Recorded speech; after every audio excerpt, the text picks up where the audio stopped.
Topic po natin, gallbladder disease. Alam ko marami sa kababayan natin may gallstone, di ba? Nakikita sa ultrasound. Pag-usapan din natin fatty liver. Marami sa atin may fatty liver. Tapos mga liver disease. Ano yung mga senyales ng sakit sa atay? Una-una po yung gallbladder natin. Napakahalaga yan. Nasa ilalim yan ng liver natin. Ang gallbladder, meron siyang sinisikret na bile. Pangtunaw siya ng taba. Okay?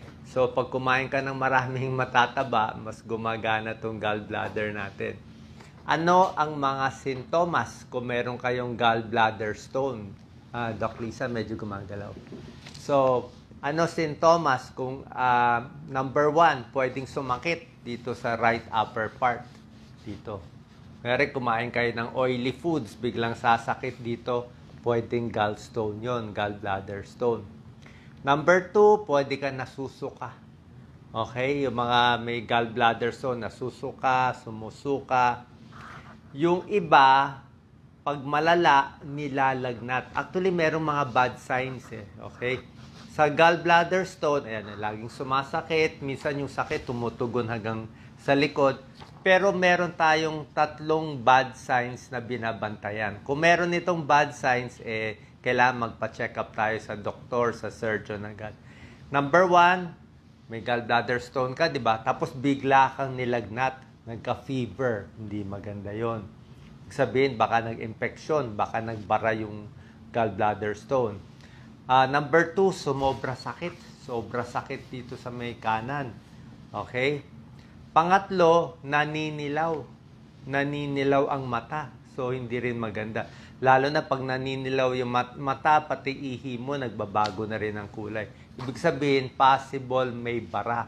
Tapos kung may bara, tandaan nyo ang kodigo ko nung nag-aaral ako, FPJ. Fever, pain, and jaundice. Fever, pain, jaundice. Pag meron kayo niyan, delikado. Pumunta agad sa ospital, emergency yan. So, gallbladder, yan ang mga sintomas. Anong dahilan bakit nagkakaroon ng gallbladder stone? Yan. Number 1, pwedeng namamana. Minsan namamana to sa magulang natin. Overweight, yung mga taong mas matataba. Mas overweight ka, mas nagkakaroon ng gallbladder stone. Isa pa, yung crash diet. Hindi maganda yung, ibig sabihin, biglang hindi ka kakain. Di ba iba gusto mag-dieta? Gagawin nila totally hindi kakain, magpa-fasting ng ilang araw, hindi po maganda. Minsan, dapat kung magpapapayat tayo, dahan-dahan lang. Dapat nga mga 2 to 3 pounds lang ang payat natin per week. Mga ganun lang, mga 3 pounds per week. Mas mabilis dito, yung crash diet, pwedeng mag-form ng gallbladder stone. Yung mga taong may diabetes, may sakit sa puso, mas nagkakaroon sila ng gallstone. Yung mahilig sa kanin, yan, Andy rice, di ba? Yung ayaw ng fiber, o puro kanin, yan, mas nagkakaroon din ng gallbladder problem. Sa babae, actually, mas common sa mga kababaihan. Pwede po kayo mag-comment. Usually, may kodigo nga kami sa kababaihan, 4 na F. Female, mas common magka-gallbladder stone. 40s, edad 40, fertile, ibig sabihin, nire-regla pa, and flatulent, ibig sabihin, utot ng utot kasi makabag din yung pag may gallstone. Ano ang mga pagkain na nagpapalala sa gallbladder stone? Ano yung mga bawal kainin? Okay, pag may gallstone kayo, di ba gusto natin mawala o either operahan o kusa mawawala. Ang mga pagkain bawal sa may gallbladder stone ay yung mga matatamis. Okay? Refined sugar. Actually, sa liver disease, bawal din eh. Gallbladder disease, pati liver disease, halos pareho ang bawal eh. Sugar, bawal. May mga baked goods, bakery, di ba? Yung mga pastries, mga dessert na favorite natin, matatamis, fast food. Basta sakit sa atay, di ba? Hindi pwede fast food. Kung naalala nyo yung palabas na Super Size Me, kung napanood nyo ba yon, may isa, I think, reporter siya, ginawa niya, araw-araw siya kumain sa fast food. Umaga, tanghali, gabi, ginawa niya ata 6 na linggo. Ano nangyari sa kanya? Nasira ang atay niya. Yung liver niya nasira. Nagpa-blood test siya, tumaas ang liver enzymes niya, SGPT, SGOT. Kakakain lang ng fast food kasi nga French fries, puro mantika, fried chicken, puro mantika, saturated fat, hindi kinaya ng atay niya. Mga deep fried foods. Tapos yung mga low fiber foods. Okay? Kahit itong mga trans fat, hindi rin maganda sa mga baked goods. Okay? So, ano gagawin natin? Para malunasan, syempre, try muna natin home remedies, di ba? Number 1, pag may gallbladder stone, kung magpapapaya tayo, dapat dahan-dahan lang yung pagpapapayat. Huwag bigla-bigla. So, calories mo siguro mga 1,200 calories per day. Hindi pwede yung 800 calories lang. Rapid weight loss, crash diet, baka biglang tumaas yung cholesterol sa bile, nagkakaroon ng cholesterol gallstones. Okay? Number 2, yung mga healthy fats, pwede ka. Fish, isda, omega-3 fatty acids, olive oil, avocado, sari-saring mga isda na fatty fish natin. Tamban, hasa-hasa, tuna, pwede rin yan. So, eat healthy, bawas sa karne, bawas sa soft drinks. Alam naman natin yung mga bawal dyan, di ba? Ang maganda rin sa gallbladder, pati sa atay na rin to eh. Pwede yung mga detox. Actually, yung mga liver detox, okay rin sa gallbladder. Ano to mga detox? Yung hinahalo-halo mo yung gulay at prutas. Pwede mo gawin mga citrus. Gawin mo orange, lemon, kalamansi, o ano man, o dalandan, haluan mo konting luya, 'di ba? Parang hinahalo-halo siya, pwede. Pwede rin strawberry, 'di ba? Mga strawberry, o lagyan mo rin ng konting vegetable, i-shake natin, pwede rin mga pipino. So magaganda rin to, parang detox siya, liver detox siya. So mas healthy ang kinakain, maganda sa fatty liver, maganda rin sa gallbladder stone. Number 3 na maganda sa gallbladder stone ay exercise. Okay? Nakita nila, more exercise, nababawasan yung chance na magkaroon ng liver disease. Okay, nababawasan din siya. Tapos, syempre, kung talagang hindi makuha, ano gagawin natin? Pag hindi makuha ng mga home remedies natin, merong opera. Okay? So, pag pupunta sa surgeon, dalawang klaseng opera, may open surgery, may laparoscopic cholecystectomy. Mas mabilis na mabilis naman ang operation ngayon. Ngayon, ang tanong ninyo, delikado ba yung operation? Actually, hindi naman siya delikado. Sino kailangan magpa-opera? Yan ang issue. Kailangan ba, Doc? O Doc Willie, kailangan ba o hindi kailangan? Normally kasi, ang rule of thumb ng mga surgeon, pag umaatake na yung gallbladder stone, ano yung umaatake na? Yung talaga sumasakit na. Yung umaatake na siya, sumasakit. So, baka minsan nagbabara sa bile duct. So, pag umatake na daw ng isang beses, parang indication na magpa-opera. Or yung iba, gusto pa maghintay, hintayin natin umatake 2-3 beses. Kung 2-3 beses na umaatake, tingin ko kailangan magpa-opera. Bakit? Kung nasa abroad ka, nasa airplane ka, doon umatake. O nasa ibang lugar ka, doon umatake, mas hindi maganda. Paano kung edad 50 years old ka ngayon, may gallbladder stone ka, ayaw mo pa opera? Paano kung umatake ng 60 o 70 years old ka na? Di mas delikado na magpa-opera ng 70 years old.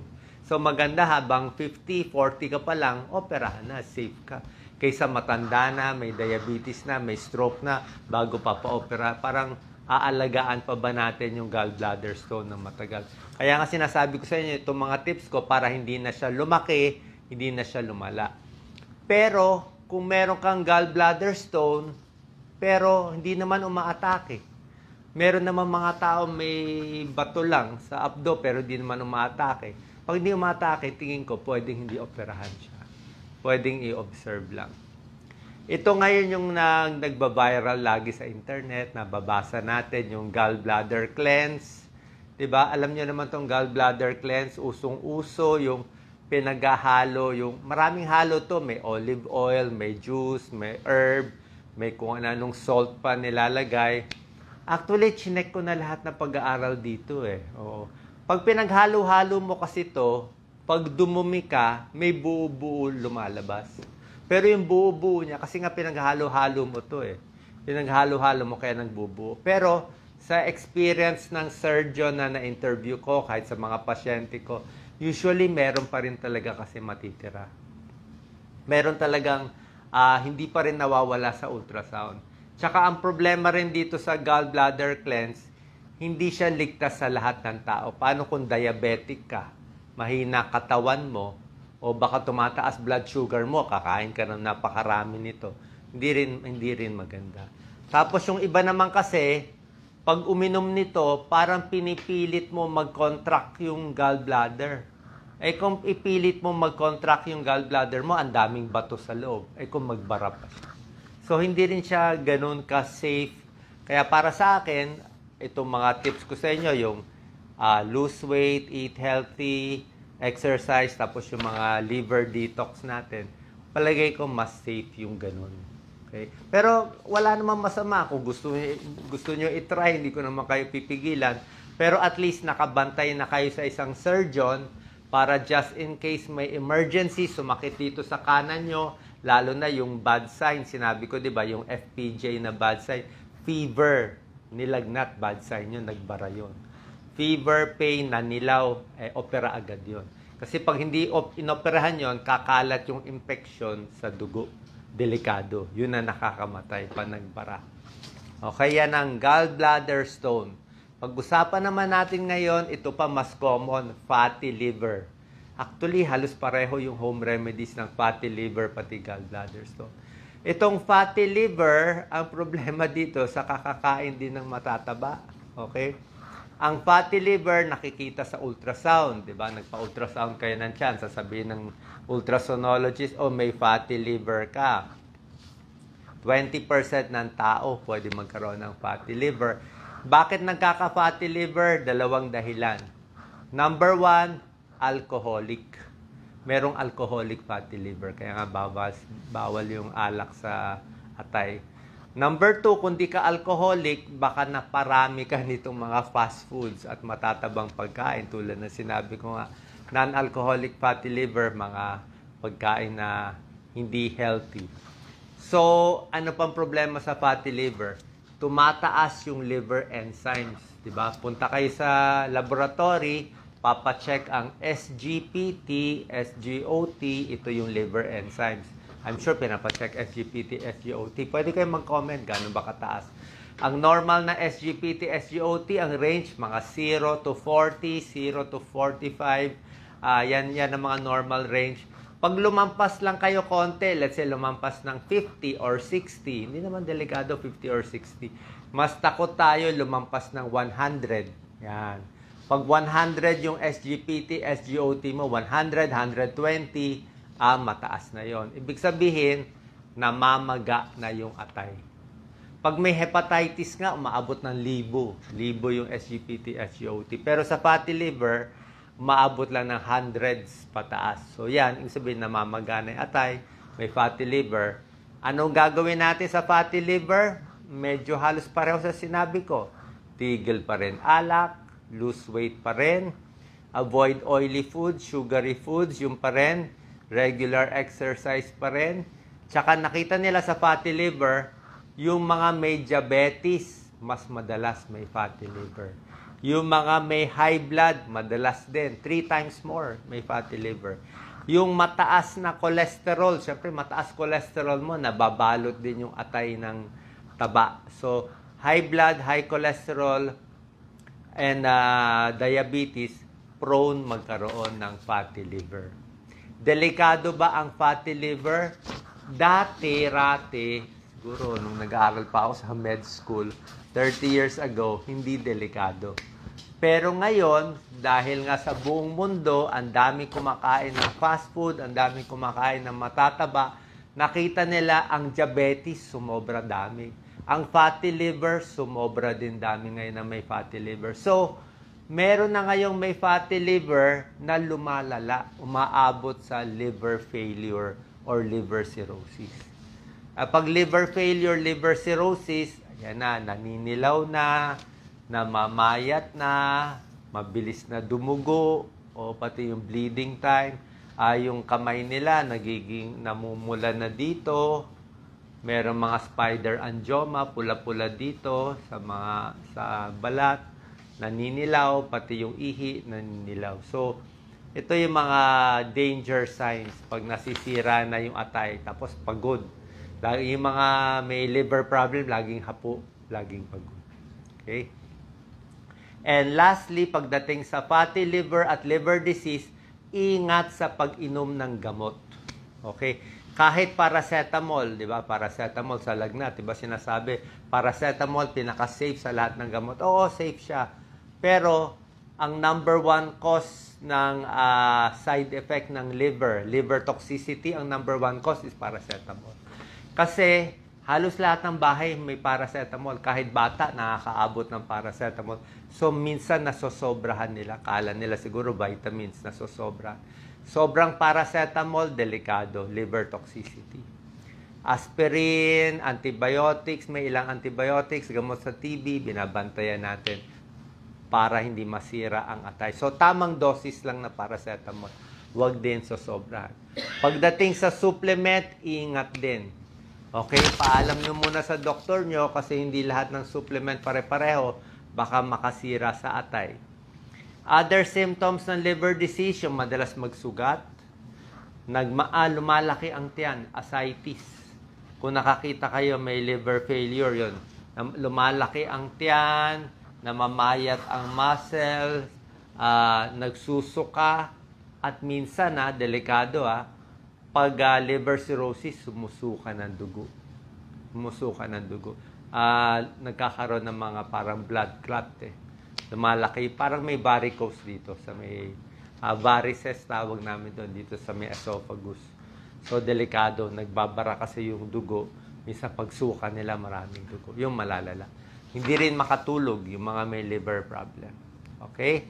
So sana po nakatulong tong tips natin para alagaan atay, tigil alak, syempre tigil nyo na rin pati sigarilyo nyo, di ba? Gusto rin natin ma-protect against hepatitis, dapat safe sex din, di ba? Kasi yung mga ibang hepa nakukuha rin sa mga pagtatalik. Sana po nakatulong to. Take care of our liver. Salamat po.